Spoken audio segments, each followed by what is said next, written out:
professor Léo Acre, ele é professor do Colégio de Aplicação da UFRJ, ele foi apresentador do programa Matemática em Toda Parte, que vocês conseguem, né, que vocês conseguem visualizar no YouTube, ver os programas muito legais, para quem não conhece, depois dá uma pesquisada, que são vários programas bastante divertidos. Ele é autor do livro Matemática e Síndrome de Down, é um trabalho muito bonito que o professor Léo Acre desenvolve com alunos que têm síndrome de Down. Ele é doutor em matemática pela Uniban, mestre em matemática aplicada e especialista em educação matemática, é licenciando também em matemática, é professor de matemática, né? E como ele mesmo gosta de se apresentar, é apaixonado por ensino e pesquisa em educação matemática. Sejam todos bem-vindos. Olá, boa tarde a todos. Primeiro eu queria agradecer, Luciana, pelo convite. Espero que tenhamos uma tarde bem agradável. Vou apresentar aqui, compartilhar minha tela.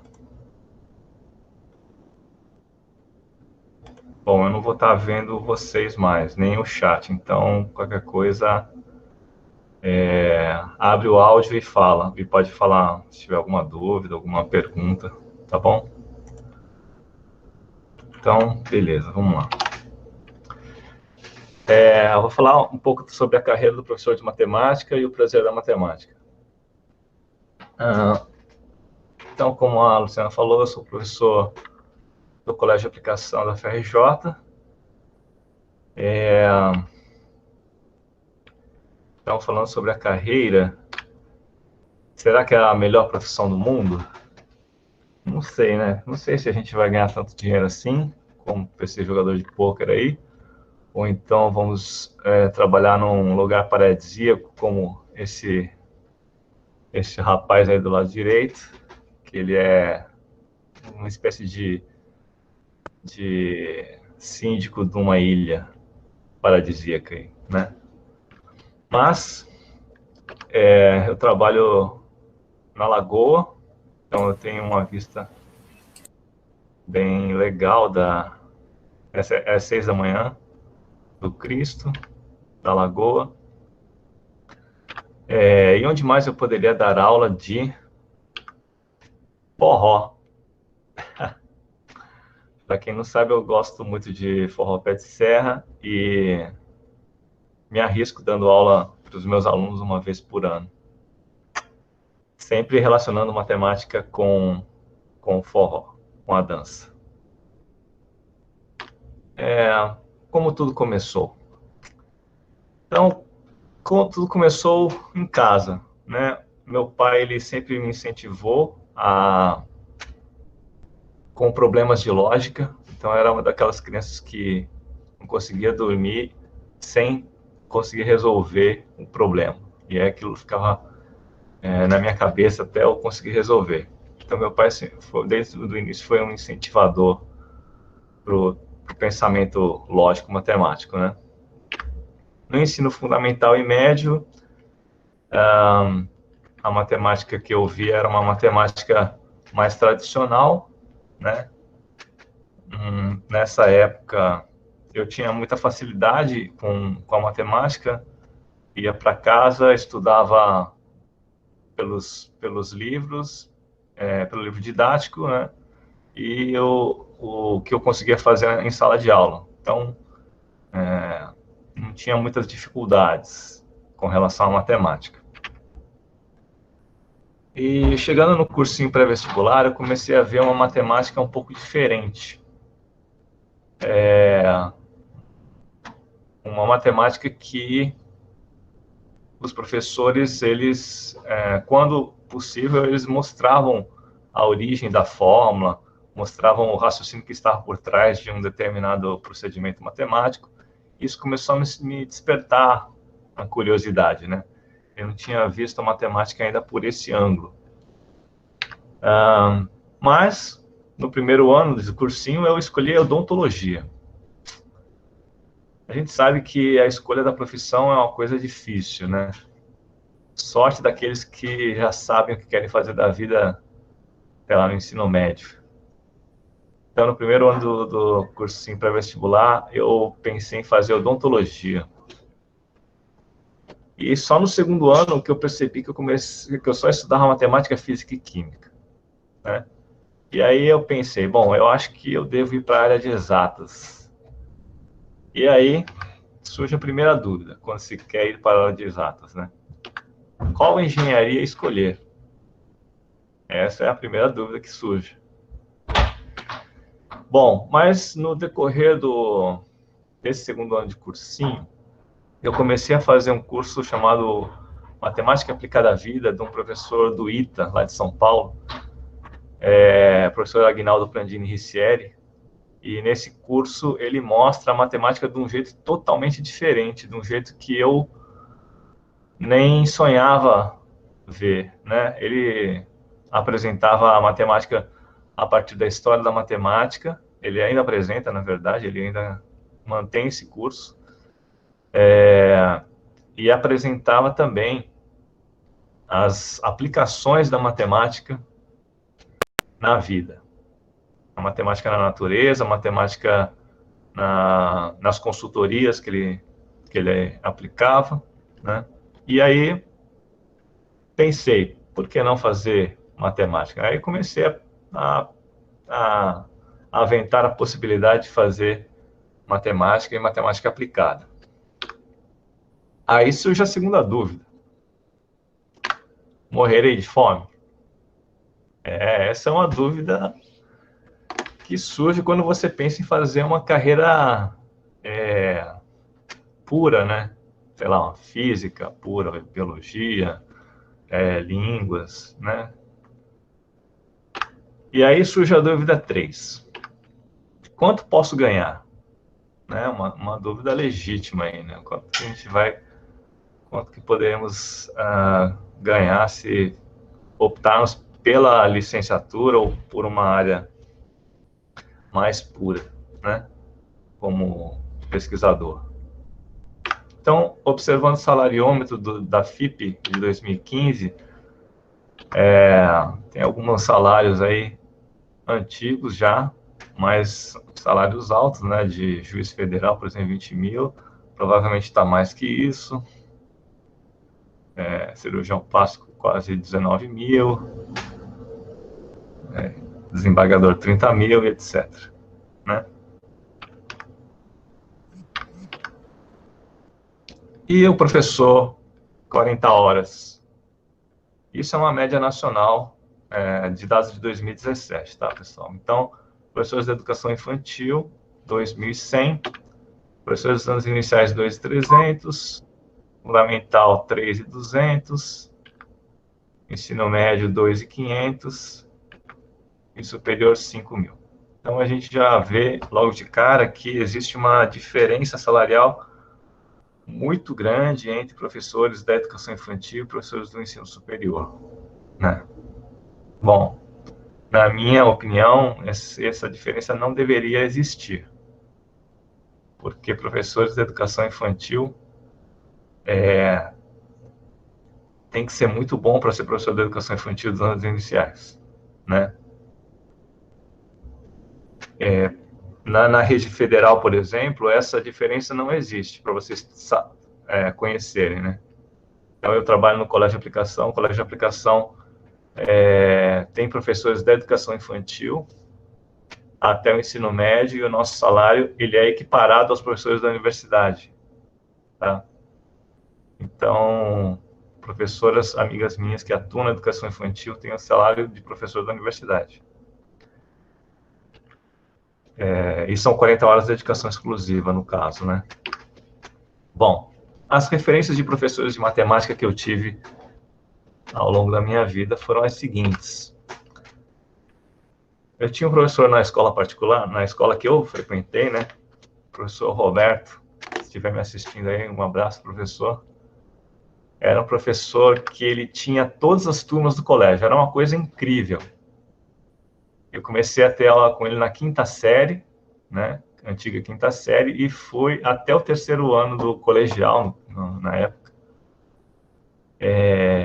Uma coisa incrível, ele pegava todas as turmas do colégio, sempre deu aula em todas as séries, para mim, né?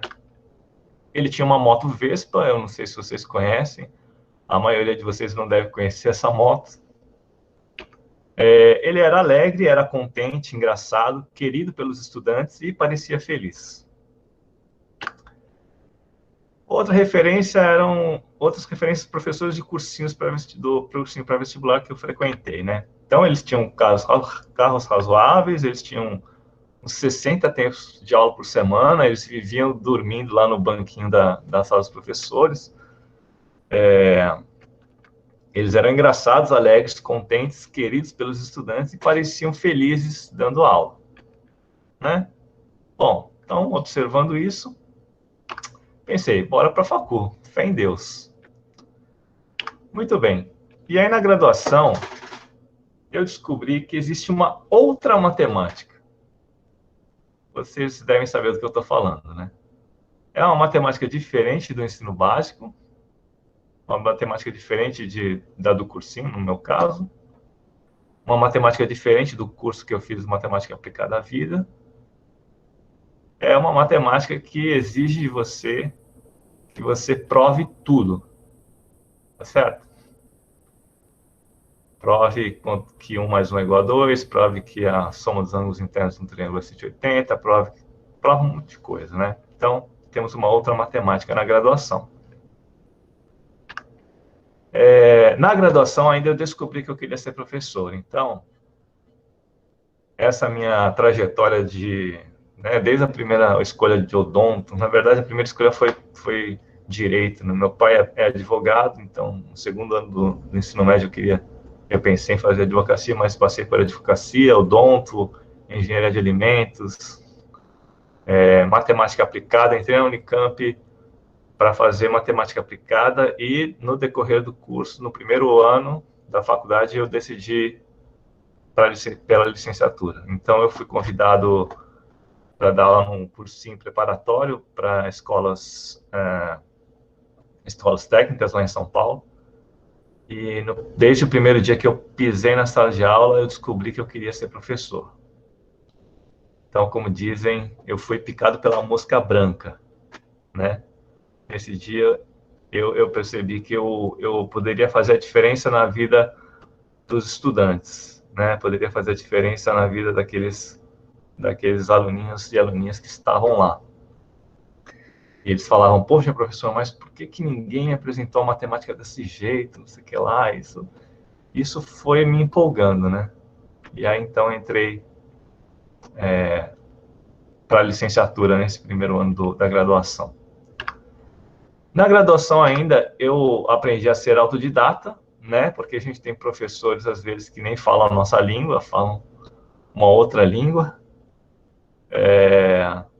Eles simplesmente dão uma bibliografia, lá a gente se vira na biblioteca com os colegas estudando para as provas, né? Então, a gente aprende a ser autodidata na faculdade.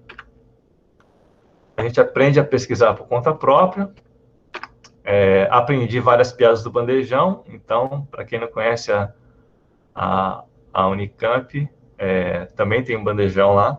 Vocês também devem ter piadas. Então, lá tinha os sucos amarelo 1, amarelo 2, amarelo 3. Tinha a barata palha. Tinha arroz carnavalesco, que só desce em bloco. Tinha a salada ao Disney, colorida e cheia de bichinhos. O bife 007, frio, duro, com nervos de aço e permissão para matar. E o melô do bandejão é alguma coisa se mexe no meu bandejão. Enfim. E o mais importante de tudo que eu aprendi na graduação: a análise é difícil mesmo. Então, todas essas disciplinas foram muito tranquilas. Na graduação, você não, né? A análise real é um bicho de 7 cabeças para todo licenciando em matemática, ou seja, para a maioria, pelo menos, né? Então, tem uma história curiosa que na verdade, eu passei na disciplina de análise com 4,5. Então, eu fiz todas as provas, fiquei com 4,5. Aí eu pedi para o professor deixar eu fazer a segunda chamada, continuei com 4,5. Pedi para fazer a prova a final, continuei com 4,5. Ele deu uma segunda chance para fazer a final para todo mundo, continuei com 4,5. Aí eu fui Falei, poxa, professor, eu vou fazer... Aí ele olhou para mim e falou assim, você vai fazer licenciatura, né? Aí eu falei, vou. Ele, tá bom, beleza. Te passar com 5. E aí me passou com 5 na graduação. No mestrado, porque a análise é uma coisa importante. Eu sempre brinco com a análise porque ela é um assunto que é diferente das outras disciplinas. Não sei. Mas ele é um assunto, quando você entende, é um assunto fascinante. Né? E aí, no mestrado, aí eu consegui entender. Né? É uma questão de maturidade matemática mesmo. Aí no mestrado eu consegui entender, passei com A, etc. Mas sempre tem piadas relacionadas à análise real. Então, a evolução do estudante de matemática começa com números, depois operações, equações, funções, limites, derivadas, integrais, e finalmente chegamos em análise. Né? A análise, então, é o limite, o patamar para você passar e se transformar num professor de matemática. Né? Você tem que passar por essa barreira aí. Profissão de licenciando em matemática. Então, a primeira pergunta que eu faria para um licenciando é: você gosta de ensinar? Porque isso daí seria o básico do básico, né? Você precisa gostar de ensinar para vislumbrar uma carreira no magistério. Então, se você responder não, eu sugiro que você mude de profissão. Tá? Se você respondeu sim, ótimo. Você gosta de matemática? Né? Você entrou para o curso de matemática, não gosta de matemática, é difícil você dizer não, mas suponha que você diga não, então mude de profissão. Se você disse sim, ótimo. Já passou em análise na reta? Não, então calma, não precisa mudar de profissão, estude mais. Se você respondeu sim, muito bom. Entendeu a matéria? Se você disse não, estude mais. Se você disse sim, ok, excelente, vá para a próxima fase. Muito bem. E depois de formado? Depois de formado, as possibilidades para professor são as seguintes. Você pode ser professor particular, na verdade, professor particular desde da graduação, né, a gente pode ser. Professor de cursinhos, também, desde a graduação. Pode ser, hoje em dia, professor online, pode ser tutor online.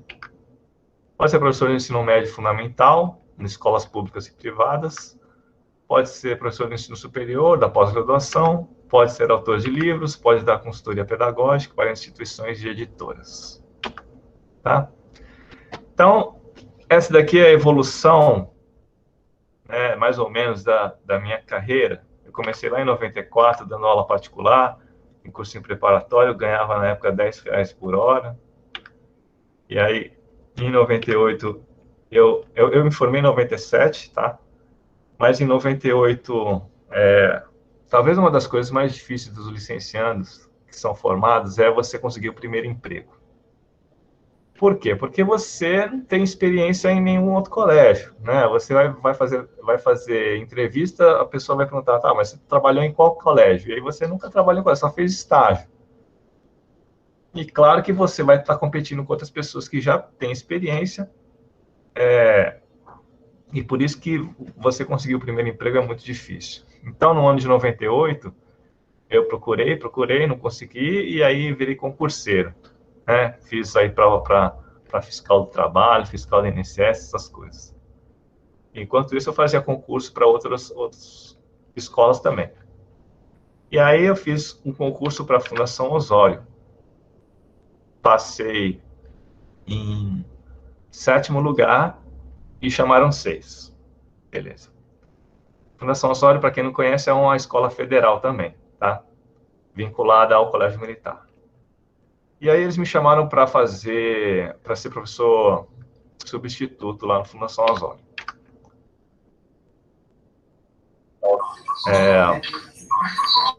E em 2000 eu virei militar, temporário, do Exército. Em 2001, eu terminei o meu mestrado em matemática pura e aplicada na FRJ. Em 2002, eu fui para o CAP-UERJ, fiz o concurso para o Colégio Pedro II. Alguém está abrindo o microfone aí, pessoal. E no Colégio Pedro II, eu fiquei em 7º lugar também, e adivinhe, chamaram 6. E aí eu fui chamado para ser professor substituto no Pedro II também, né? E aí em 2003, 2004 eu fui professor do Pedro II como substituto. Nesse período eu fiz concurso para o CAP-FRJ, e aí na primeira vez, em 2003, que eu fiz concurso, fiquei em 3º lugar, só tinha uma vaga. E aí em 2004 fiz de novo, e aí eu consegui passar, comecei a trabalhar no Colégio de Aplicação da FRJ em 2005. E aí, a partir da UFRJ, muitas portas se abriram, né? Então, eu tive a oportunidade de dar formação continuada para professores lá de Tocantins, formação continuada para professoras dos anos iniciais, pelo Proletramento. Fui professor formador do PIC, o BMEP, fiz o Matemática em Toda a Parte 2, terminei o doutorado em 2012. O lançamento do Matemática em Toda a Parte 2 foi em 2013. Participei também do PENAIC, que também é um programa de formação continuada a professores dos anos iniciais. Fiz o livro Matemática e Síndrome de Down. E aí, a partir daí, eu sempre ofereço formação continuada para professores dos anos iniciais, a partir do proletramento, né? E esse ano, iniciei as aulas online, né? Acho que uma boa parte dos professores iniciou nesse mundo online, tá certo? Então, só para vocês, eu não sei quantos licenciados estão nos assistindo, mas para vocês terem ideia da quantidade de concursos que eu fiz, né, até ser aprovado no CAP, todos esses daqui, tá? Muitos deles eu passei e não fui classificado, outros eu passei e fui classificado, mas não chamaram. Em escolas particulares também, fiz processos seletivos. E é isso. Sempre que tiverem oportunidade, façam concursos, porque sempre é um aprendizado, né? Mesmo que tenha uma vaga e 100 candidatos. Não interessa, vai, mete as caras e vai fazer o concurso, porque é sempre um aprendizado, tá? Bom, para vocês terem uma noção de como são as condições de trabalho do professor, EBTT significa Ensino Básico, Técnico e Tecnológico, 40 horas de dedicação exclusiva. Então, a gente tem mais ou menos 20 horas dedicadas ao ensino, são mais ou menos 12 tempos por semana, 3 vezes por semana. A gente ainda faz atendimento a licenciando, faz atendimento às pais, reunião de equipe, planejamento e produção de material didático. E as outras 40 horas são divididas em pesquisa e extensão, né? A gente faz pesquisa e realiza também cursos de extensão.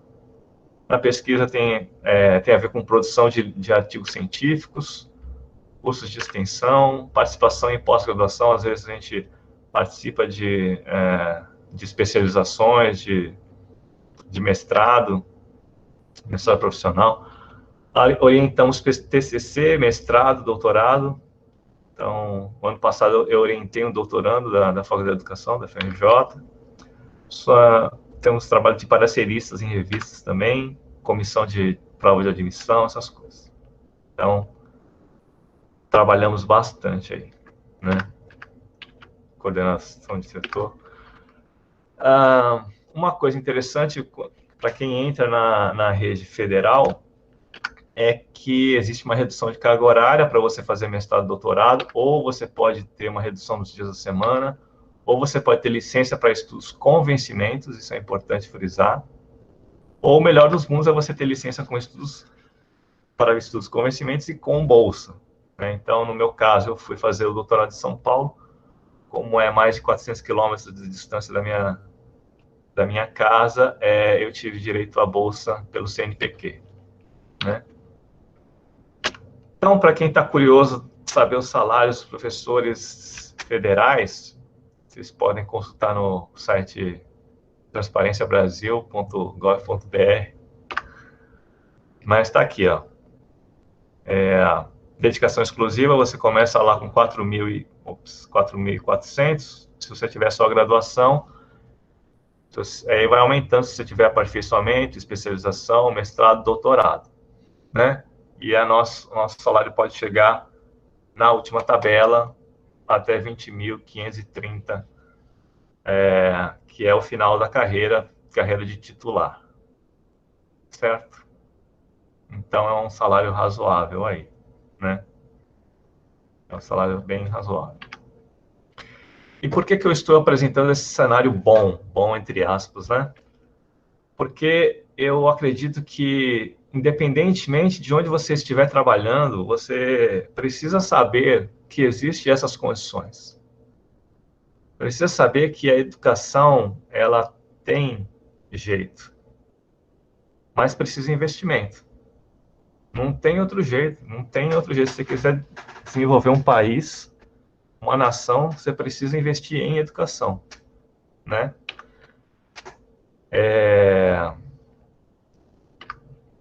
Então, para vocês terem ideia, as escolas federais no PISA estão acima dos países como Coreia do Sul.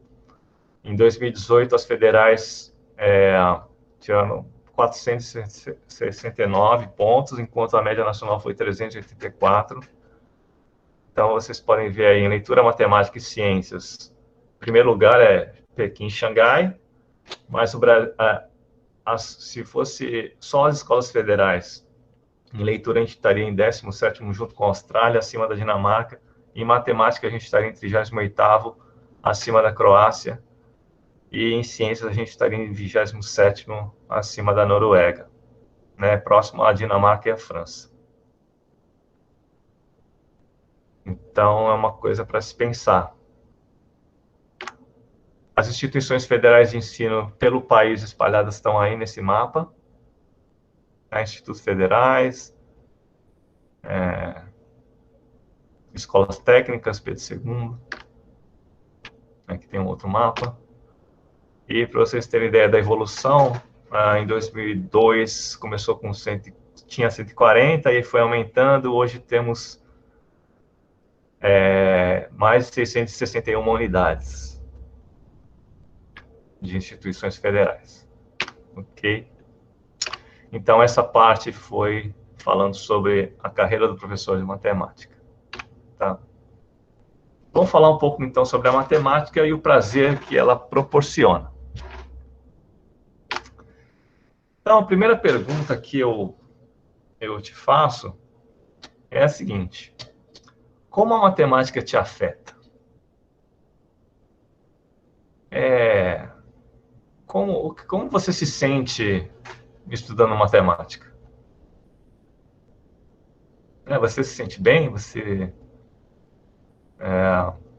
depende do assunto de matemática, mas como é que ela te afeta? Você tem realmente prazer em estudar matemática? Isso é uma coisa que cada um de vocês deve refletir, tá? Para a gente continuar nosso papo aqui. A segunda pergunta é: o que é matemática para você? Porque, veja, quando a gente está no ensino básico, matemática para a gente é o quê? É decorar tabuada, decorar fórmulas, decorar procedimentos, resolver um monte de exercício do livro e só, né? Pelo menos a maioria das crianças e adolescentes conhecem essa matemática. Mas e para você, o que é matemática? Você que passou pelo ensino básico, você que passou por ciências, talvez, passou pela graduação, o que é matemática para você?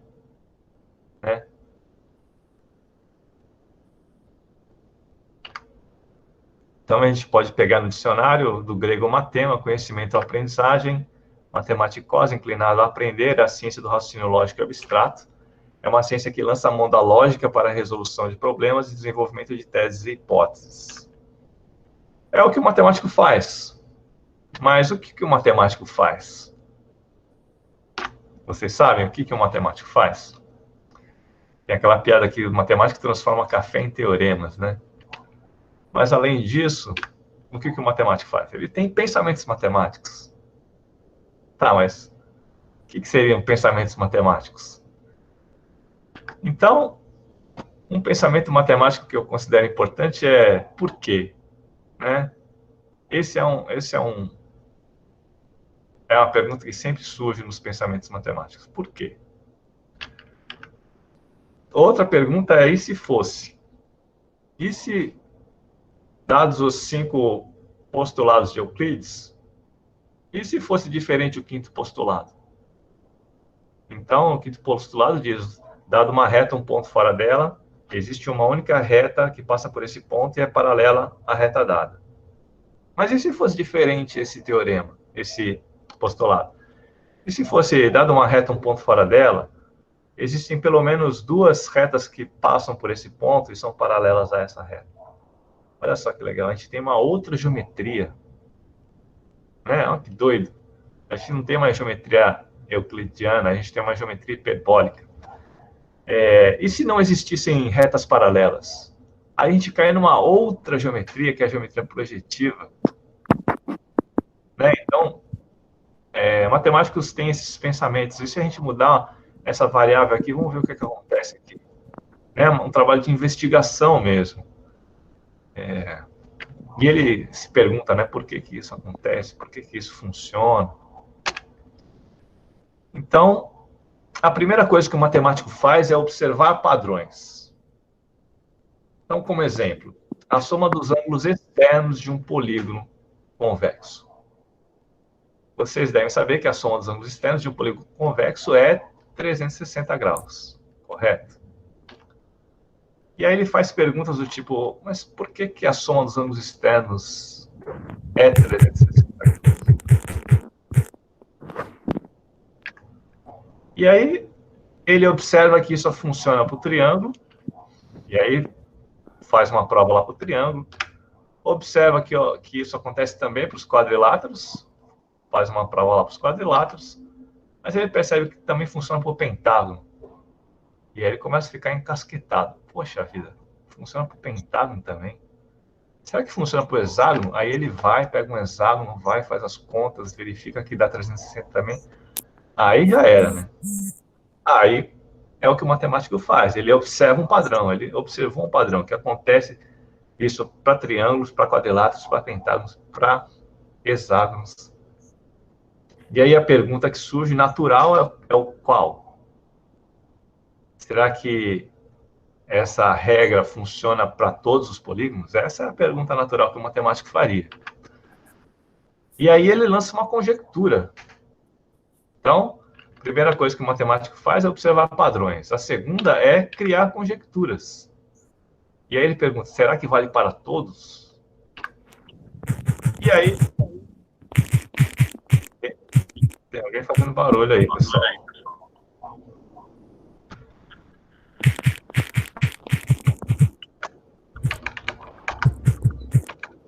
Ops. O que está acontecendo?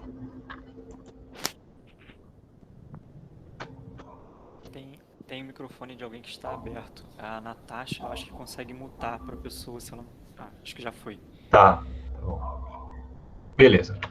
Então, voltando aqui para a apresentação. Léo, deixa eu até pedir a gentileza aqui rapidinho, Sim. sem querer interromper.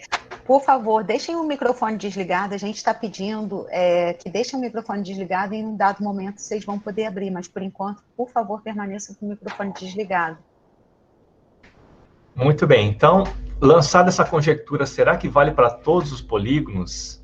Aí o matemático faz o quê? Ele analisa as possibilidades para a prova. Pode ser uma prova algébrica, pode ser uma prova geométrica, pode ser uma prova analítica, né? E aí você escolhe, vai e tenta provar a conjectura, certo? E ele resolve problemas também. Muito bem. Essa é eu fiz uma arte aqui para vocês, espero que vocês gostem. Vamos dar uma olhada aqui como é que eu mostro para os meus alunos que esse resultado vale.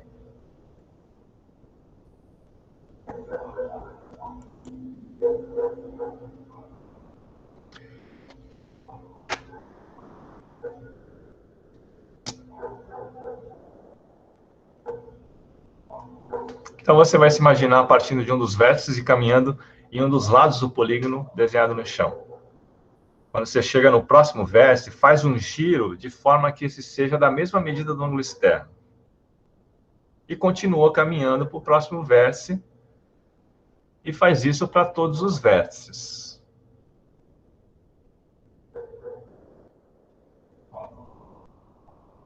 Pena que vocês não estão escutando a musiquinha, né? Mas tudo bem. Repetindo isso em todos os vértices, quando chegar no vértice de origem,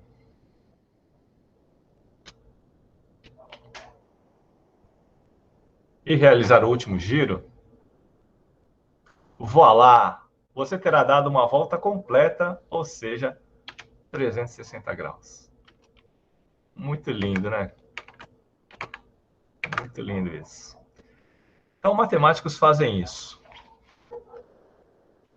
Além de fazerem isso, eles gostam de buscar diversos tipos de prova, não só a prova algébrica, mas eles gostam de ver se existe uma prova geométrica, se existe uma prova analítica, se existe uma prova aritmética, né? Então, resumidamente, é isso que o matemático faz. Certo? Então, eu vejo que há pelo menos duas possibilidades de chegar a uma descoberta matemática. Você intui o resultado final, né? Esse é um exemplo que a gente acabou de ver, e escolhe um ou mais caminhos para demonstrá-lo. Percorre esse caminho e chega no resultado esperado. Tá? Então, essa é a primeira possibilidade. A segunda possibilidade é, você intui o resultado final, escolhe um ou mais caminhos para demonstrá-lo, percorre esse caminho, e você chega num resultado totalmente inesperado. Um resultado totalmente inesperado. E a gente tem um exemplo clássico disso com a história de Cantor, quando ele vai estudar os infinitos. Então, para quem não conhece, George Cantor, ele foi um matemático importante que começou a estudar os infinitos dos naturais, e aí ele tenta provar que é o infinito a quantidade de números pares é menor que a quantidade de números naturais, e aí ele percebe que é igual, aí ele fica chocado, e aí depois ele tenta ver como é que é a cardinalidade entre os naturais e os reais, e percebe que existe um infinito maior do que os naturais, né? Então, é um resultado totalmente inesperado, né? Uma descoberta totalmente inesperada, assim como aconteceu na geometria projetiva, como aconteceu na geometria na hiperbólica, né? Então, eu acredito que o prazer da matemática está no fazer matemática, né? E como se dá esse prazer ao se fazer matemática? Eu acredito que o prazer está no caminho que você trilha, no caminho que você percorre, né? Desde a sua conjectura até o resultado que você espera alcançar. Essa trajetória aqui que você trilha, é nesses momentos que você sente prazer ao estudar a matemática, né?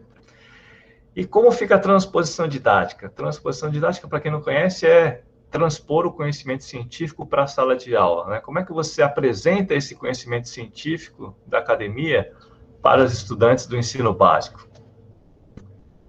Esse é o grande desafio, né, pessoal? Como passar aos estudantes esse prazer que você, como amante da matemática sentiu. Porque uma coisa é você, como estudante de matemática, que gosta de matemática, sentir prazer ao estudar matemática. A outra coisa é você conseguir fazer com que seus estudantes sintam pelo menos uma parte desse seu prazer, do mesmo prazer que você teve. Esse é o grande desafio de todas as professoras e professores de matemática, né?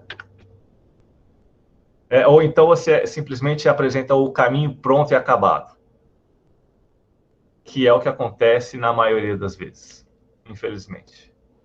Você apresenta a fórmula de Bhaskara, e aí o aluno só tem que achar ABC, colocar na fórmula, fazer umas contas e chegar a um resultado.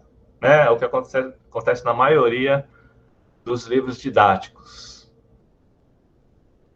E aí eu pergunto, será que essa é a matemática que você acredita? Né?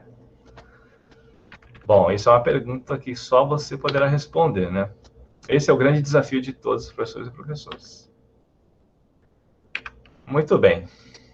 Então, eu gosto muito dessa frase que resume tudo isso que a gente falou até aqui, que é o seguinte: sempre me pareceu estranho que todos aqueles que estudam seriamente essa ciência acabam tomados de uma espécie de paixão pela mesma. Em verdade, o que proporciona o máximo prazer não é o conhecimento, e sim a aprendizagem. Não é a posse, mas a aquisição. Não é a presença, mas o ato de atingir a meta. Quem disse isso foi Carl Friedrich Gauss. Muito bem. A quarta pergunta que eu te faço é: para que serve a matemática? E aí você vai se deparar com essa pergunta quando os seus estudantes tiverem em suas aulas, né? Sempre vai ter alguém perguntando: para que serve isso aí, professor? Se a gente nunca vai aplicar isso na vida, né? Não é isso? Bom, essa talvez seja a pergunta mais fácil para se responder para os alunos, tá? Por quê? Porque a matemática, ela serve para inúmeras coisas. Inúmeras coisas, né? Tudo que você pensar em tecnologia, a matemática está envolvida. Né? Qualquer coisa que envolva alguma... que precise de tecnologia, precise de avanços científicos, a matemática está envolvida. Certo?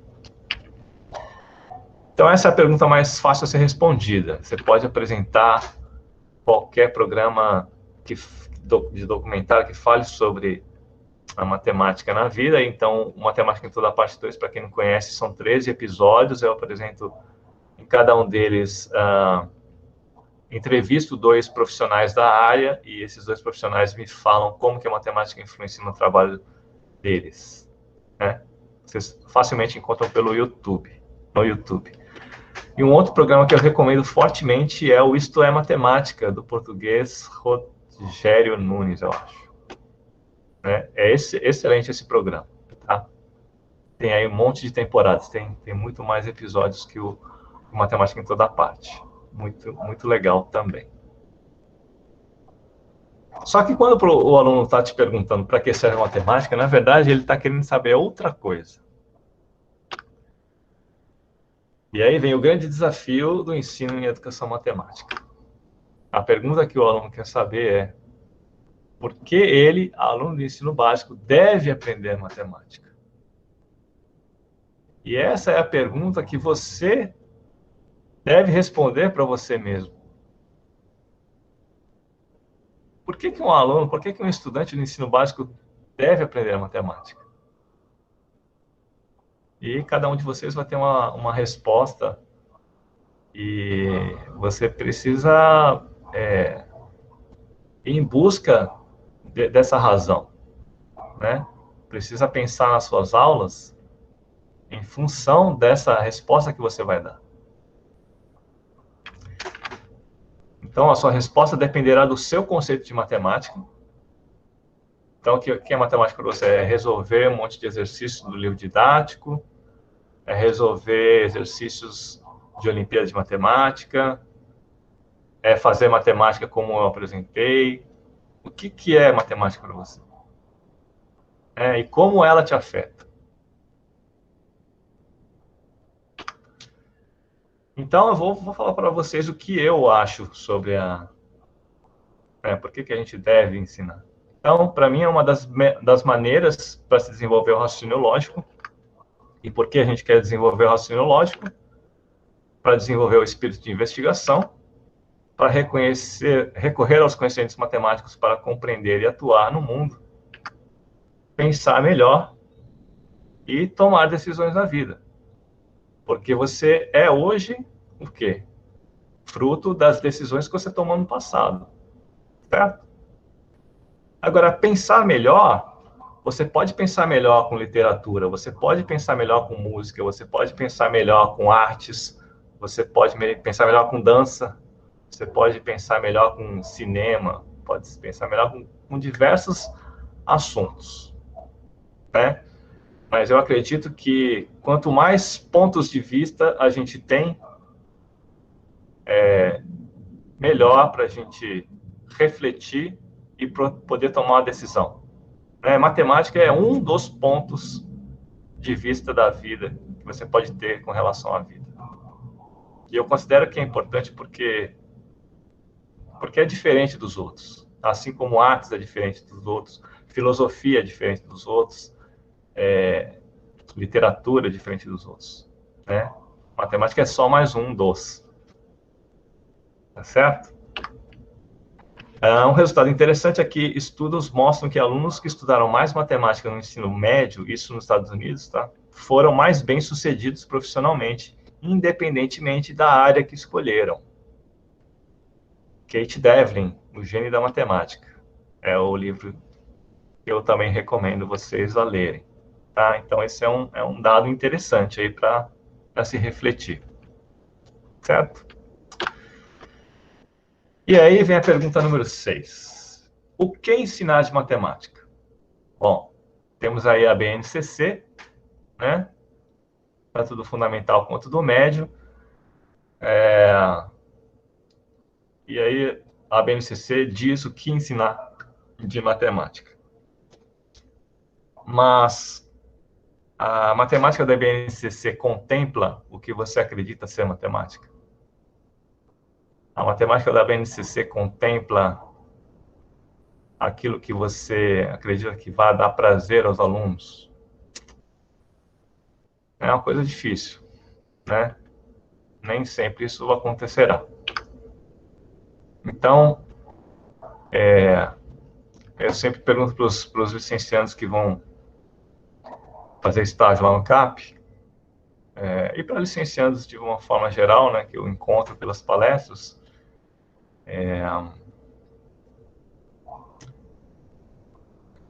já me perdi no raciocínio.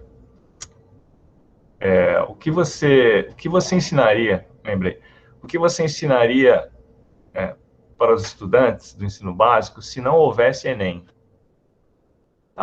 Se não tivesse essa obrigação dos alunos fazerem Enem para passar nas universidades. Suponha que os alunos tivessem a oportunidade de escolher o curso de graduação que eles quisessem, sem fazer vestibular, e aí eles entram na graduação, aí tem aula de cálculo 1, né? Aí vai eliminar uma galera e aí vai por seleção natural. Mas o que você faria no ensino básico se fosse independente da BNCC e fosse independente do Enem? O que você ensinaria para o seu aluno, para a sua aluna do ensino básico? Você já pensou nisso?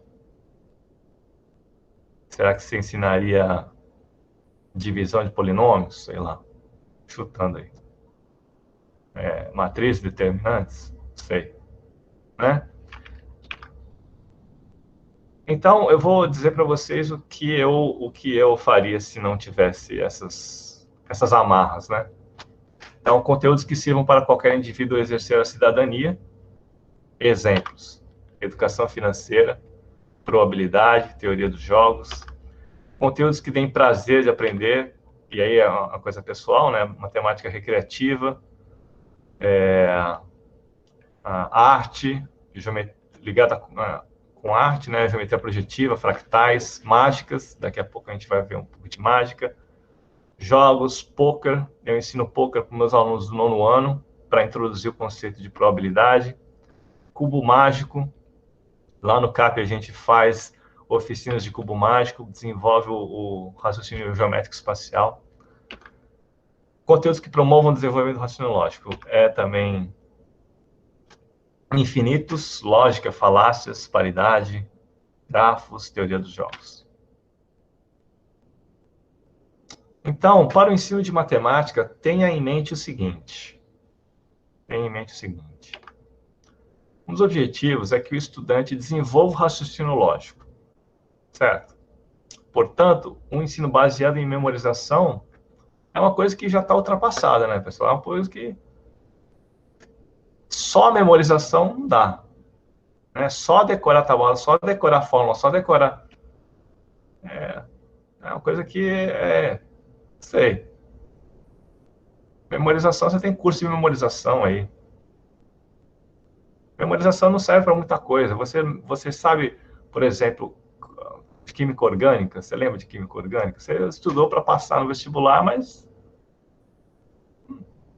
Né, sei lá, NaCl, talvez. Mas a memorização, só a memorização não... você não desenvolve raciocínio aí, certo? Todo professor, ao iniciar sua carreira, vai fazer na sala de aula, basicamente, o que ele viu alguém que o impressionou fazendo.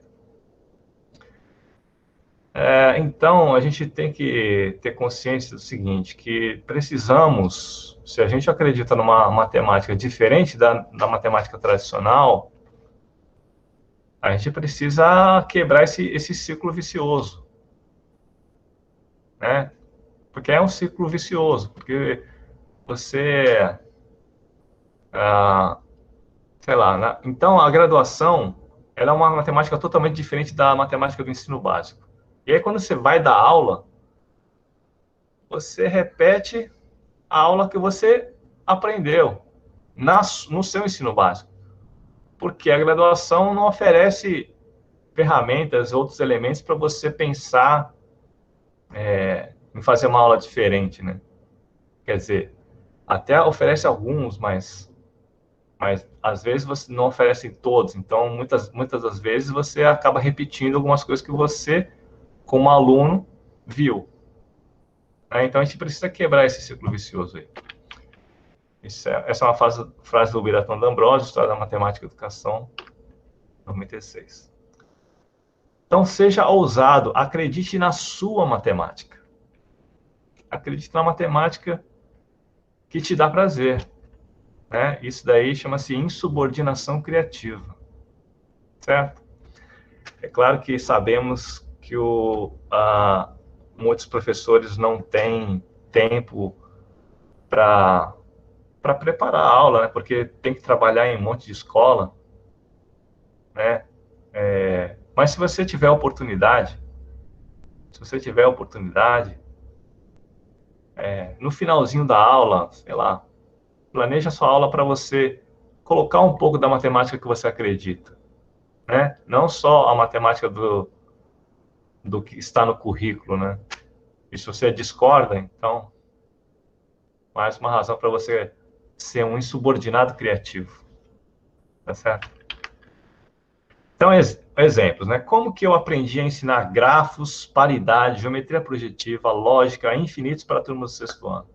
Não foi na graduação. Não foi na graduação.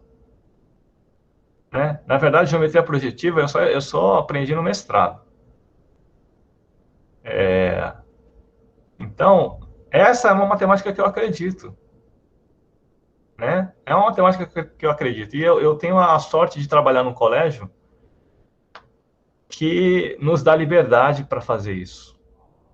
Então, o CAP dá uma liberdade total. A gente não é obrigado a seguir currículo. É claro que a gente garante que nossos alunos consigam, no final do ensino médio, passar nas universidades. Mas a gente não faz só o que está no currículo previsto, né? A gente apresenta também uma matemática que acreditamos que faça diferença na vida deles, né?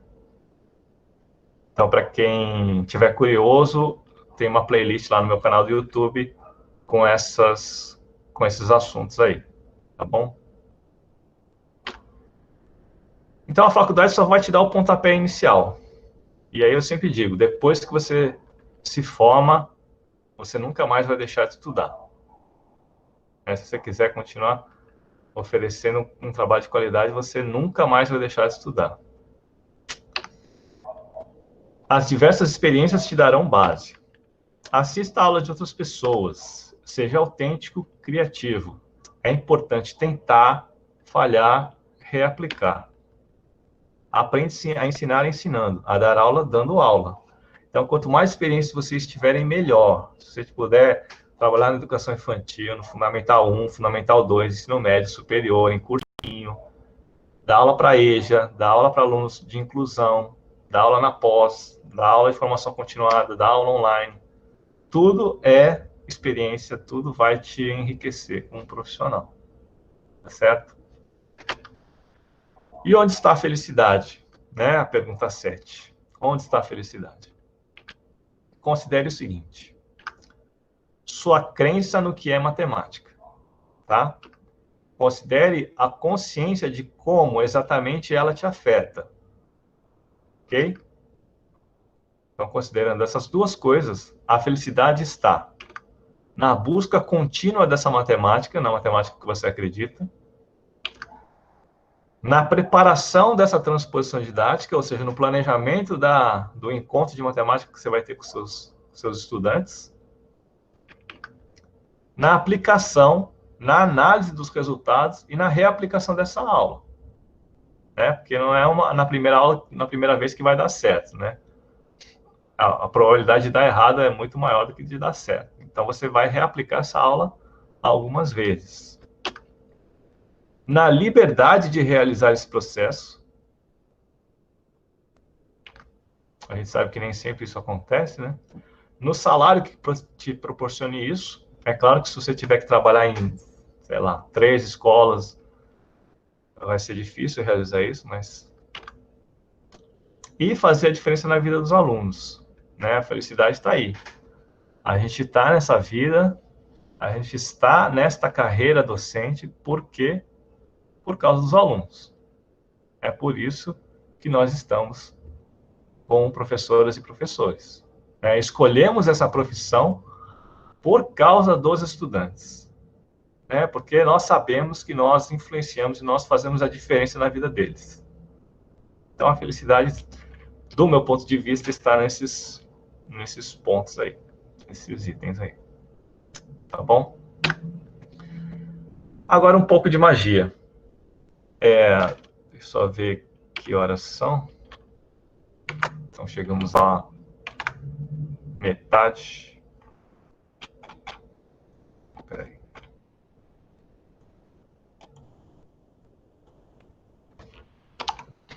Então, um pouco de magia.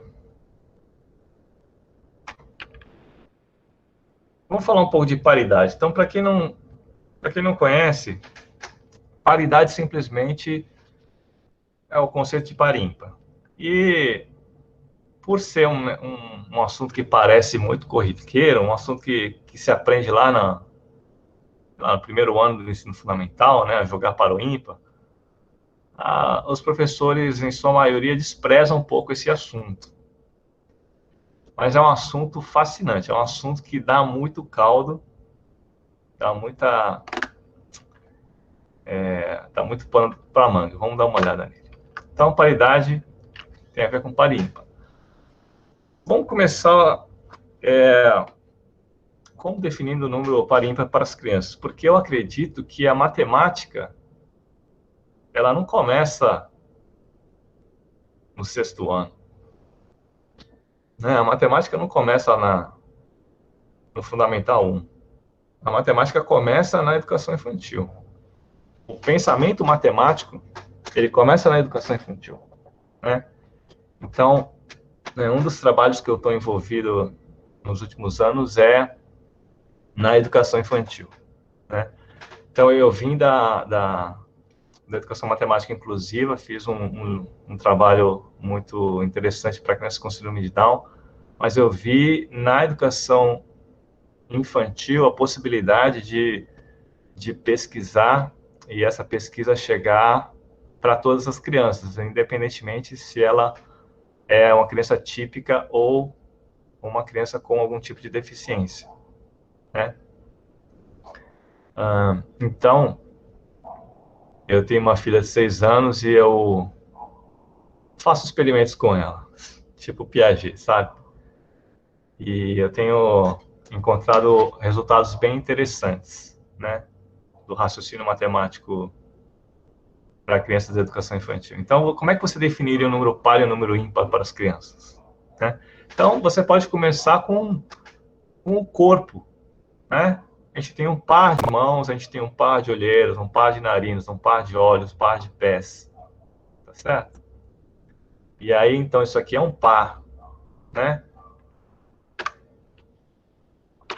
Então, o procedimento para determinar a paridade, você pode simplesmente analisar a unidade, né? E depois do entendimento que as dezenas são pares. Então, o que acontece é que quando a gente chega lá, sei lá, no 6º ano, tem critérios de divisibilidade, certo?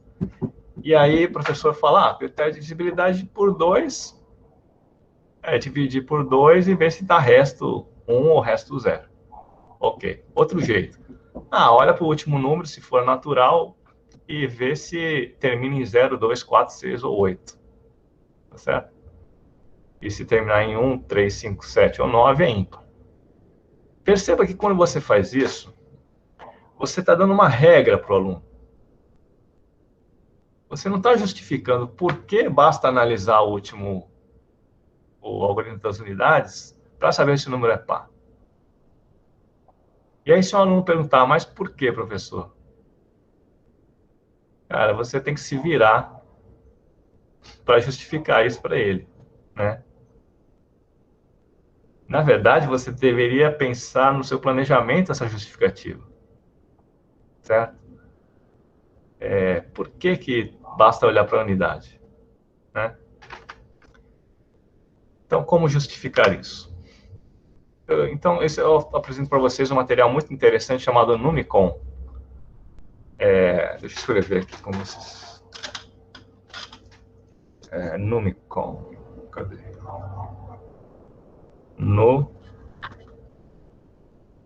Numicon. Ele é um material importado da Inglaterra. São números que representam números de 1 a 10. É feito de plástico.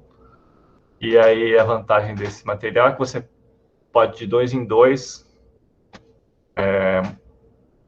perceber se o número é par ou ímpar, né? Então, a gente percebe que os números ímpares são números que deixam um furo sozinho, certo?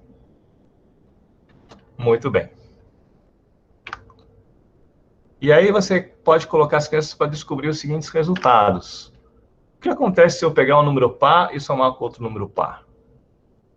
Então veja como esse material é simples você perceber, né? Se eu junto um número par com outro número par, continua sendo um número par. E aí uma pergunta muito interessante a se fazer que matemáticos fazem sempre, será que sempre se eu pegar o número par e somar com outro número par vai dar um número par? E deixa a criança responder, deixa a criança pensar lá, né? Por quê? Né? E aí deixa ela justificar do jeito dela. E o número par mais o número ímpar, o que dá? Então perceba que com esse material é muito fácil mostrar que o número par mais o número ímpar sobra 1, né? E aí, finalmente, o que acontece com o número ímpar mais o número ímpar? Só você juntar esses dois que sobram, né, encaixar um no outro, você vai perceber que eles formam um par, então será um número par. Muito bem. Se vocês puderem pegar papel e lápis aí, pega papel e lápis, que a gente vai fazer umas continhas, tá bom? Então, vai lá.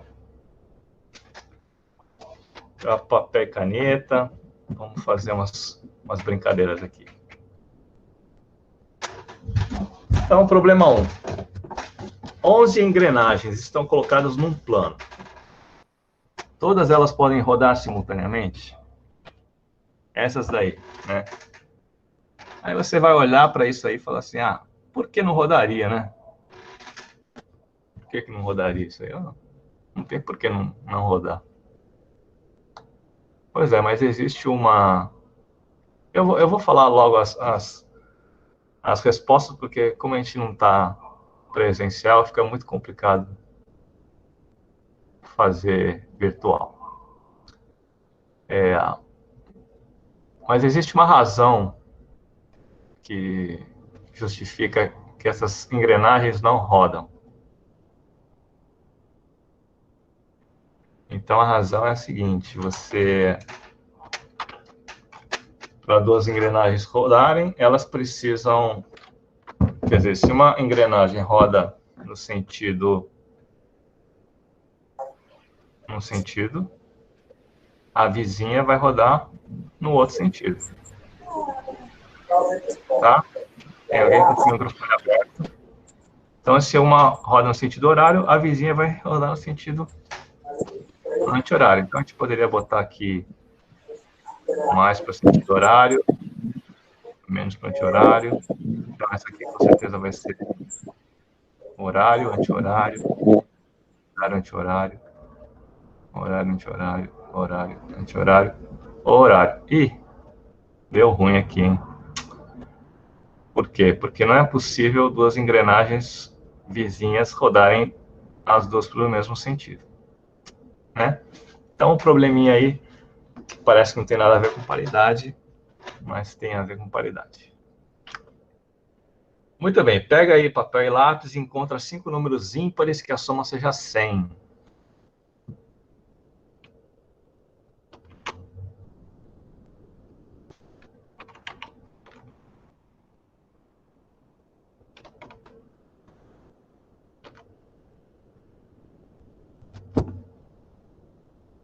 Liliana,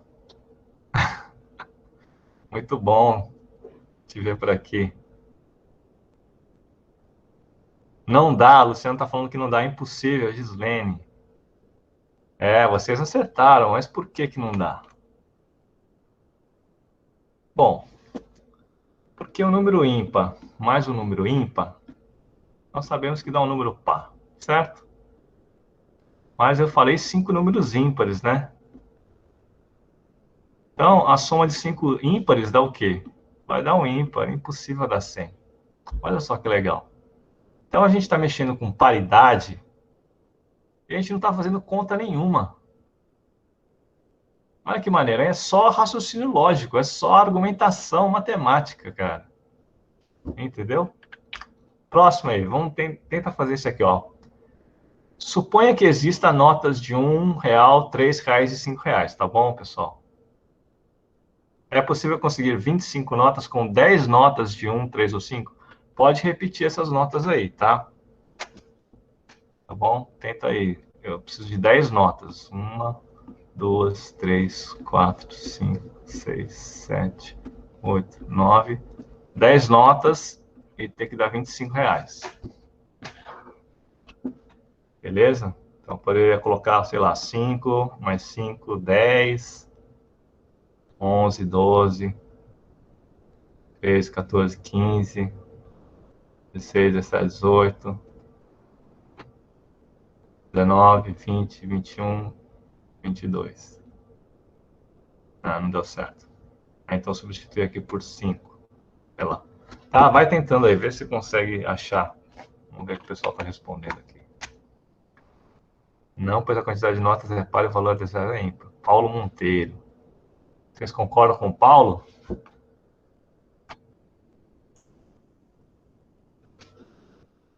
Não dá porque 10 é par. Sim, sim. É isso aí, Paulo. Muito bem, então, eu tenho... Perceba que o número 1 é ímpar, o número 3 é ímpar e o número 5 é ímpar. Então, eu tenho 10 números ímpares. A soma de 10 ímpares, o que dá, pessoal? A soma de 10 ímpares dá um número par, certo? Então, é impossível dar R$25. Olha só que lindo. Problema 4. Números de 1 a 10. Você vai botar números... Antes desse número de 1 a 10 é o seguinte. Você vai pegar o número 1, o número 2 e o número 3, tá bom? Eu quero que você coloque sinais de mais e menos de forma que isso aqui dê 0. Vamos lá, pessoal. Deixa eu ver no chat aí. Tá, ó. Vai pegar o número 1, 2 e 3, vai colocar o sinal de mais e menos na frente deles de forma que isso dê 0. Isso, menos 1 mais 2, menos 2 mais 3 dá 0. 1 mais 2 mais menos 3 também dá 0. Muito bem. Então, tem duas possibilidades aqui, ó. Menos 1, menos 2 mais 3, ou mais 1, mais 2, menos 3. Maravilha. Agora eu quero que vocês façam a mesma coisa com 1, 2, 3 e 4, tá? Para dar 0. Vamos lá. Deixa eu ver aí no chat. Bota aí no chat. Quem responder primeiro vai ganhar um prêmio da Luciana. Menos 2, menos 3, mais 1, mais 4. Viviane, muito bem, Viviane. Eli Moraes também acertou. 1 mais 4, menos 3, menos 2. É isso aí. Paula Monteiro também. Então, você pode ter aqui, ó, menos 1, menos 4, mais 2, mais 3. Muito bem. Ó, parece que está aparecendo algum padrão aí, né? Agora vocês vão tentar com 5, hein? 1, 2, 3, 4, 5. Tem que dar 0. Vai lá. Vamos ver quem responde primeiro. Olha lá, 1, 2, 3, 4, 5. Márcio Marques da Rocha está falando que é impossível. Quem concorda está dizendo que a soma dá 15. E por que a soma dá 15 implica em ser impossível?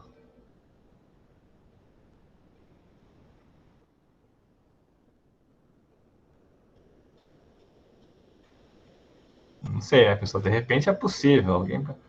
Não dá para separar em valores iguais. Ah, é um bom pensamento. É um bom pensamento. Simétricos. Luciano diz, porque tem que ser metade, pois a outra metade positiva e a metade negativa. É isso aí. Muito bem. Então, olha só que interessante. A gente consegue para 1, 2, 3, 1, 2, 3, 4, mas 1, 2, 3, 4, 5 é impossível, né? Porque se você for pensar, você tem aqui um número ímpar, na verdade você nem precisa somar 15, tá? Basta você pensar que você tem um número ímpar, mais um número ímpar, mais um número ímpar aqui. O 2 é par, o 4 é par. A soma dessas coisas dá ímpar, concordam?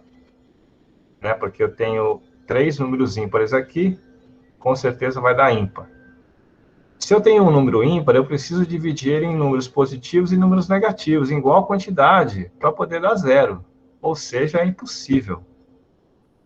Então, para responder essa pergunta aqui...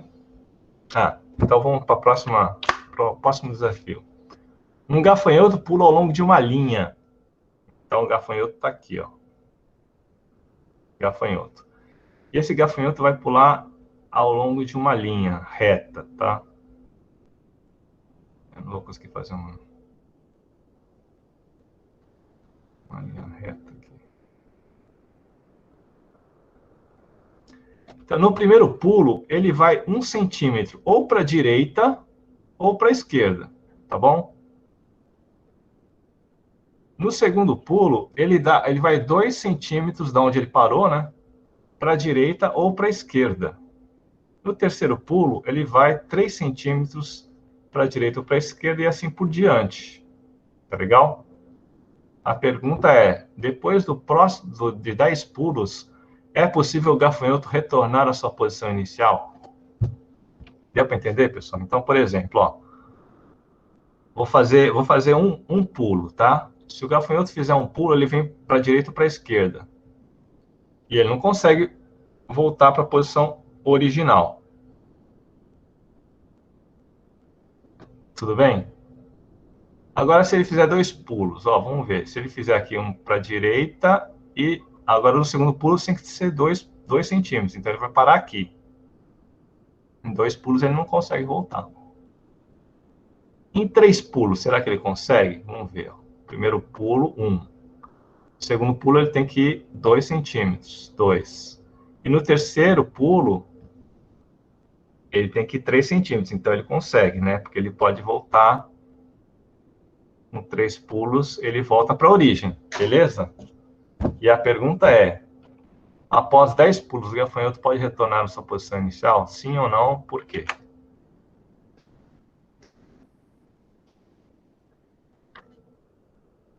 teria que ser uma quantidade ímpar de pulos. Então, com 9 pulos ele consegue... A Everton está dizendo que com 9 pulos é possível. Questão da OBMAP. Talvez. Funciona mais ou menos como somar dando zero, Márcio. O Márcio está levantando uma conjectura aí. Olha só que maneiro. Posso interpretar isso como uma soma alternada, onde o pulo da esquerda seria como somar passos negativos e o pulo da direita passos positivos. O Rafael está levantando outra conjectura. Interessante também. Sendo números positivos e negativos. Não sei, vamos lá. Vamos ver se alguém chega numa conclusão aí. Bom, galera, eu vou falar a resposta porque a gente não tem muito tempo. Mas a intuição de vocês estava certa, tá? Você pode interpretar como números negativos e positivos e tem a ver com a brincadeira que a gente fez anteriormente, de somar zero. Por quê? Porque você pode pensar que quando você vai para a direita, é um número positivo. E quando você vai para a esquerda, você não subtrai? É um negativo. Então, isso daqui é a tradução do problema anterior. Olha só que lindo isso. Isso aqui é a tradução do problema anterior. Você tem 10 números. 1, 2, 3, 4, 5, 6, 7, 8, 9, 10. E isso aqui tem que somar zero, para você conseguir voltar no ponto original. Pergunta, é possível colocar sinais de mais ou menos nesses 10 números de forma que dê zero? Sim ou não? Ah, isso aí. Tá vendo só que como a matemática dá prazer, cara? É muito maneiro, muito maneiro.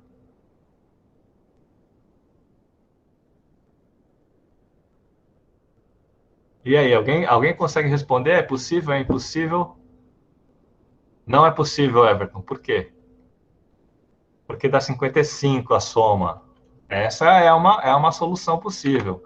Mas a solução mais simples é você observar, olha só que legal, a quantidade de ímpares, porque na verdade os pares não importam. Você tem 1, 2, 3, 4, 5 números ímpares. 5 números ímpares somados com um monte de par, dá o quê? Dá um número ímpar, ou seja, é impossível dar zero. Olha só que legal, cara.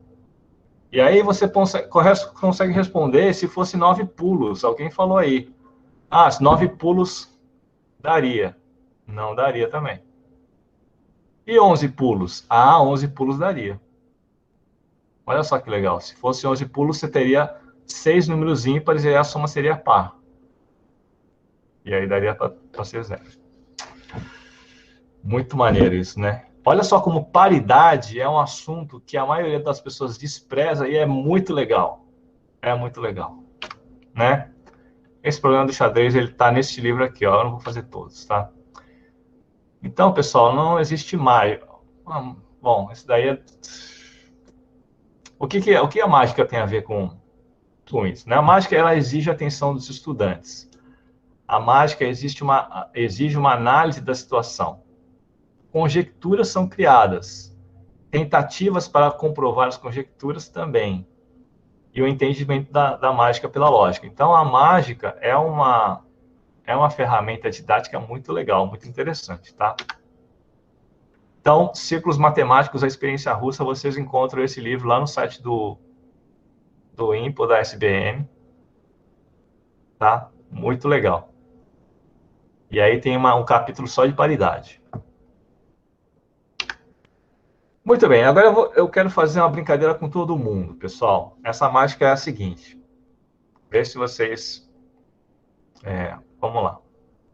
São 9 cartões diferentes, tá? Primeira regra. Você vai escolher um dos cartões dos cantos. Ou seja, ou você vai escolher o cartão A, ou C, ou G, ou I. Tá bom? Você vai escolher um dos cartões dos cantos. Você só pode andar de uma em uma casa na horizontal ou na vertical, tá bom? Você não pode andar na diagonal, beleza? Ótimo. E você pode voltar para a casa que não está marcada pelo mágico, no caso eu. E aí eu vou conseguir encurralar todo mundo até a última carta. Deu para entender? Alguém tem alguma dúvida? Posso deixar disponível, sim.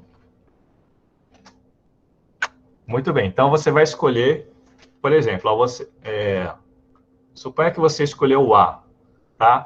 Aí eu vou falar assim, anda. Aí você vai ou para o B ou para o D, tá? E aí você coloca o seu dedo na tela e aí você vai andando com o seu dedo. Você pode só andar na horizontal ou vertical, de uma em uma casa, não pode andar na diagonal, e aí você não pode voltar para as casas que eu vou riscar, tá bom? E eu vou descobrir a carta final de todo mundo, tá bom? Então vamos lá. Todo mundo escolheu um dos cantos, então você vai partir de um dos cantos. Todo mundo pode fazer o primeiro movimento. Então faça o primeiro movimento todo mundo. Tudo bem? Beleza. Então eu tenho certeza que nenhum de vocês está aqui. Tá? Agora, a partir do ponto onde você está, você vai caminhar de novo para uma próxima casa, tá bom? Pode andar para segundo movimento. Muito bem. Então, com certeza você não está aqui. Próximo movimento. Beleza. Com certeza você não está aqui. Próximo movimento. Próximo movimento, com certeza você não está aqui. Próximo movimento. Ótimo. Com certeza você não está aqui. Próximo movimento. Certamente você não está aqui. Próximo movimento. Certamente você não está aqui. Próximo movimento. Com certeza você não está aqui, você está aqui. Tcharam! E aí? Deu certo?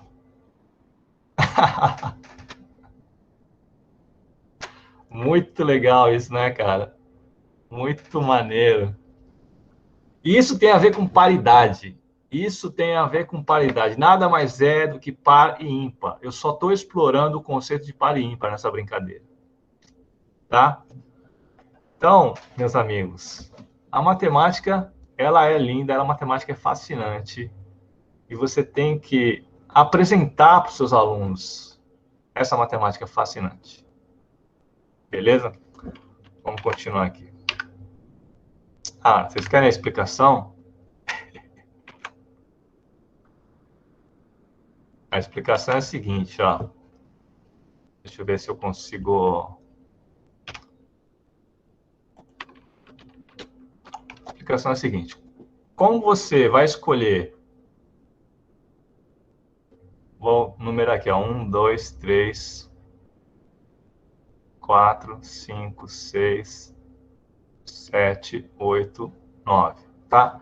Como você vai partir ou da casa 1, ou da casa 3, ou da casa 7, ou da casa 9, você vai partir de uma casa ímpar. Certo? Então, qualquer lugar que você tiver, ou na C, ou na G, ou na I, você está numa casa ímpar. Quando você faz o primeiro movimento, certamente você vai para uma casa par. Entenderam a brincadeira? Quando você está numa casa par, o seu próximo movimento certamente é uma casa ímpar. Olha só que lindo.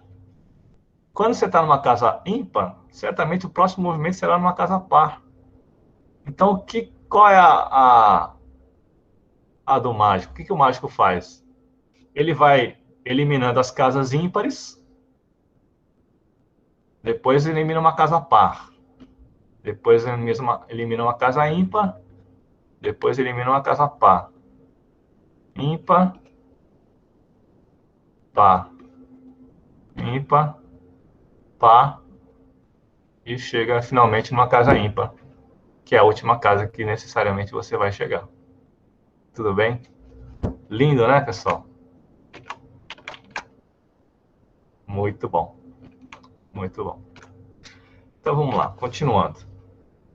Pensa num número aí, de 2 dígitos. Tá? Escreve aí no papel um número de 2 dígitos.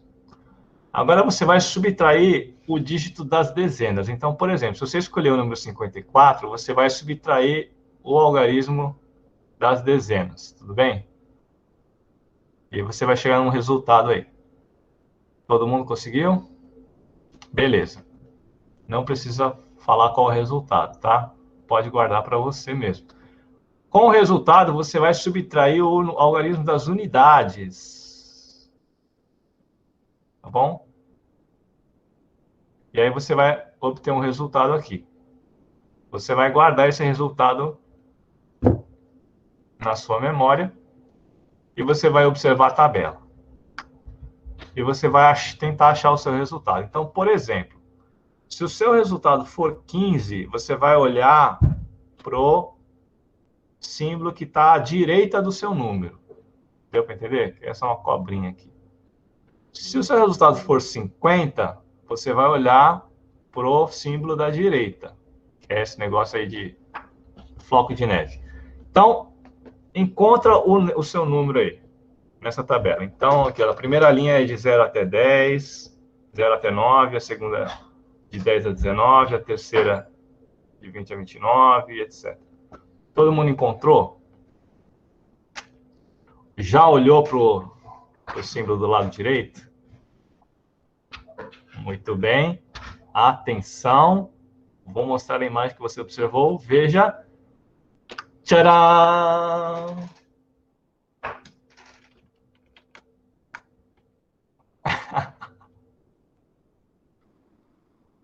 Gostaram? Ó, vou fazer pela segunda vez para quem não deu certo e para ver se vocês vão entender a mágica, tá bom? Vou fazer pela segunda vez. De novo, hein? De novo. Vai lá. Pega um outro número agora. Pega um outro número de 2 dígitos. Tá? Subtrai a dezena do número original. Depois subtrai a unidade. Ótimo. Agora guarda o resultado. Pega o resultado e tenta achar o seu resultado aí. Acha o resultado e olha para a figura da direita, hein?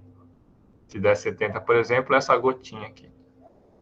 Atenção, atenção, vou descobrir qual é o símbolo que você chegou. Tcharam!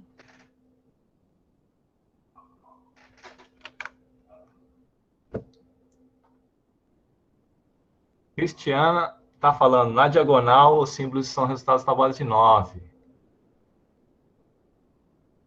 Como, Daniele? Max.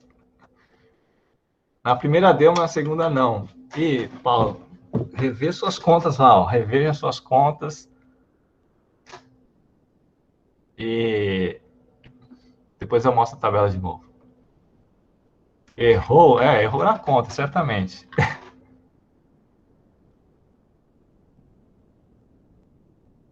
De novo? Não vai dar tempo, pessoal. Ó, Fernando que errou, né? Então faz a conta aí, Fernando. Qual foi o número que você escolheu? Deu certo nas duas. Então. Não tem como, pessoal. Então vamos tentar entender a lógica que está por trás disso aqui. Então alguém disse aí que a diagonal tem múltiplos de 9, né? Então vamos verificar aqui, ó. 9, 18, ó. 27, 36, 45, 54, 63, 72, 81. E por que o 90 está diferente? A gente observou um padrão. Ok. Mas por que o 90 é diferente?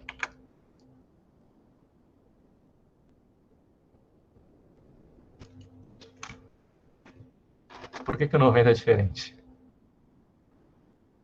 Porque é impossível dar 90. Muito bem, Liliana. A Liliana dando as colas aí. Exatamente, não é possível dar 90. Se você escolher 99, se você subtrair 9 da 90, subtrai 9 da 81. É impossível dar 90, tá? Então, esse 9 aqui, esse 90 aqui é impossível porque, mesmo que você escolha 99, você subtrai 9, dá 81. Ok? Então, ele está aqui só para confundir, assim, né? Só para falar, essa tabela não está errada, etc. Mas, o que acontece é o seguinte, as duas tabelas são diferentes, tá bom? Isso também é mais uma estratégia do mágico. Então, aqui na primeira tabela, ó, era um outro símbolo. Mas os dois são os múltiplos de 9 que tem o mesmo símbolo, tudo bem? Agora, a pergunta que você tem que fazer aos seus alunos é por que se você pegar um número de 2 dígitos, subtrair a dezena, depois subtrair a unidade, por que estão múltiplo de 9? Essa é a matemática que está por trás, né? Alguém conseguiu solucionar isso aí? Fui ludibriado. Então, mas por que dá múltiplo de 9? Essa é uma pergunta matemática agora, né? Sistema decimal, mas por que dá múltiplo de 9? Eu vou justificar. Então é o seguinte, pessoal. Você pega um número qualquer aqui, tá? Digamos, sei lá, 76. Vocês concordam que subtrair a dezena, depois subtrair a unidade, é a mesma coisa que subtrair a unidade primeiro, depois subtrair a dezena segundo? É ou não é? É, né? Então, fica mais fácil você observar assim. Então, se você subtrair a unidade, certamente você vai cair no quê? No múltiplo de 10, correto? No múltiplo de 10. Esse múltiplo de 10 aqui, eu posso pensar que é 7 vezes o 10. Certo? Porque tem a ver com essa dezena aqui. 7 vezes o 10. Quando você subtrai o número 7, você já não tem mais 10 vezes o 7. Você tem quanto? Você tem 9 vezes o 7. Você tem 9 vezes o 7.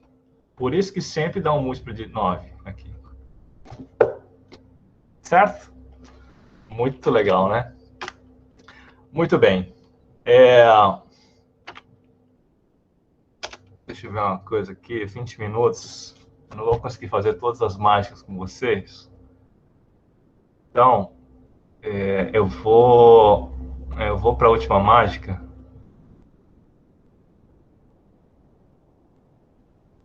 Que é a seguinte.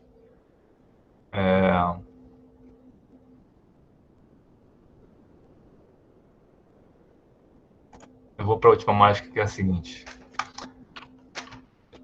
Então, as sugestões finais para professores e futuros professores e professores de matemática aí. Dê aula em todos os níveis possíveis, em todas as realidades possíveis, seja autêntico. E talvez o que o aluno mais precise é a sua atenção, seu carinho, seu afeto. Teve uma vez que eu conheci um aluno que tinha muita dificuldade em matemática e ele claramente não gostava de matemática e tinha dificuldade, né? E aí eu fui até ele e coloquei a mão no ombro dele assim, falei que ele podia contar comigo, podia pedir a minha ajuda sempre que precisasse. E ele via a matemática como um bicho de 7 cabeças, né? E a partir desse dia ele percebeu que eu estava interessado no aprendizado dele, né? Eu estava interessado no desenvolvimento dele. E, a partir daí, ele começou a estudar mais matemática, a tirar as dúvidas, a mudar de atitude, né? Então, a gente tem um poder muito grande que, às vezes, a gente nem tem consciência, né? Que a gente pode mudar realmente a vida dos estudantes, né? Então, a gente tem que ter essa consciência. E a matemática é um meio para você estar em contato com o seu estudante, né? De mudar para melhor. A matemática é só um meio, tá certo? Como diz o meu grande amigo o Carlos Matias, do Matemática Humanista. A matemática é o meio, não é o fim, certo? Então, vamos fazer aqui a última mágica, e é o seguinte. Eu vou precisar que vocês peguem uma folha. Todo mundo pega uma folha aí. Eu vou fazer com vocês para dar tempo de todo mundo pegar. Pega uma folha em branco, dobra ela no meio. Dobra a folha no meio e rasga ela no meio aqui, tá? A gente vai precisar só de meia folha A4, tá bom? Muito bem. Aí eu quero que vocês cortem em 4 tiras, tá? Então, para a gente conseguir 4 tiras, basta você dobrar. Dobra uma vez. Faz um corte aqui. Dobra a segunda vez. Faz um corte aqui. Já tenho 2 tiras. Beleza? E faz mais um corte e eu tenho 4 tiras. Beleza? Muito bem. Agora eu quero que vocês escrevam em cada uma dessas tiras um desejo. Tá bom? Então escreve aí. Ganhar na Mega Sena. Passar em análise. Felicidade. Ó, escrevam de forma que fique grandão assim e fique centralizado, tá bom? Então escreva aí 4 desejos. Acabar a pandemia. Paz. Saúde.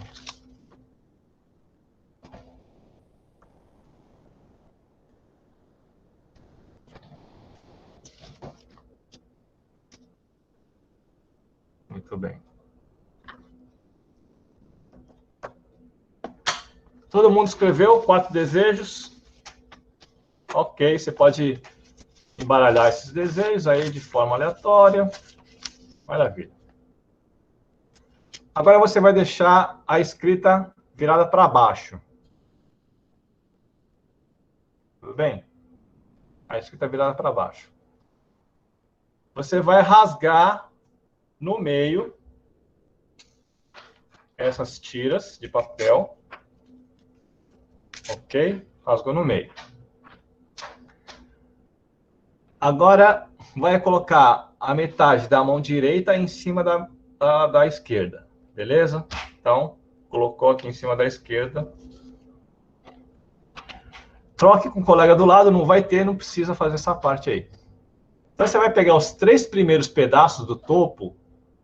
Tá? Então, ó, cuidado para não pegar mais de um. Então, você vai pegar 1, 2, 3.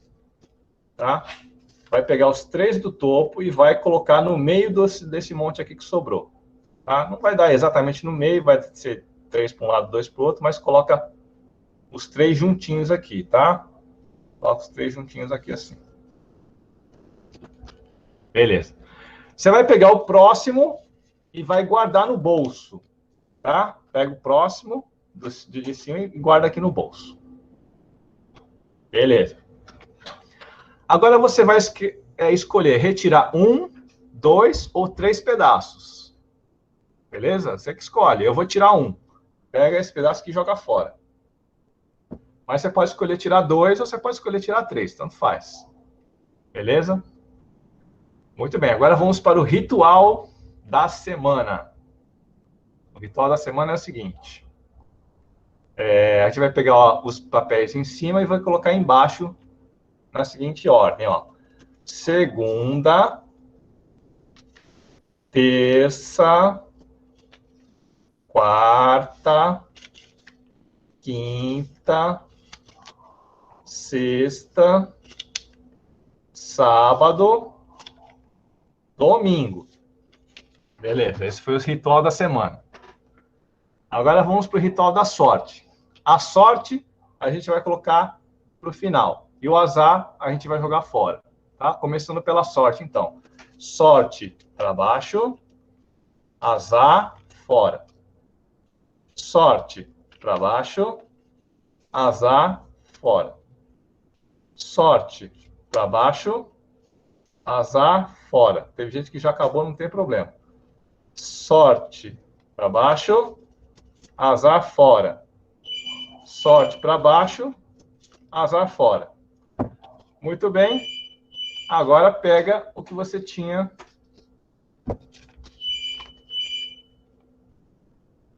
Tcharam! Muito bem, galera. É o seguinte, não vai dar mais tempo da gente fazer mais nada. Eu só vou terminar aqui a minha apresentação. Vocês podem me seguir lá no Instagram, no YouTube Edu, no YouTube, né? Acessem o site professoresdematemática.com.br. Então, nesse site aqui, eu produzo esse site e coloco coisas interessantes que eu considero e reúno tudo nesse site. Então, esse site eu reúno coisas para professores de matemática, tá? Tanto para professores de educação infantil até professores da pós-graduação. Ok? Tem aqui uma seção só para licenciatura, uma sala de questões do Enem, concurso para professores particulares, quem quiser mandar os dados pode me mandar, eu divulgo aqui, tá bom? Participe do grupo Professores de Matemática do Facebook, tem 43 mil, lá a gente divulga muita coisa legal, compartilha muita coisa legal, né? Isso que é legal, um espaço de compartilhamento gratuito. Se vocês quiserem, podem seguir a página Professores de Matemática, a minha página no Face também. E eu termino com um poema de professor para professor. Ser professor, porque tudo na vida tem dois lados, é privilégio de ser um ator no palco de um colégio e fazer cenas de amor, tornar-se autor mágico e aprendiz, fazer contas, contos e poesias, trazer ao mundo e a vida na ponta de seu giz. Ser professor é não morrer jamais, é renovar a vida em cada dia, em cada aula, em cada aluno. É aprender sempre cada dia mais. Nada pode ser maior do que sempre insatisfeito, querer sempre ser melhor e fazer tudo direito. Estudar, ler, pesquisar e nunca estar satisfeito. Isso não é dado a todos, só alguns têm o direito. Porque ser professor é ser um misto de tudo, de ator, de mago, de autor, de piloto, estudante, condutor. E ser quase certo, meio louco, ou seja lá o que for, mas antes e acima de tudo, é uma opção de amor. Obrigado, pessoal, pela presença. Até a próxima.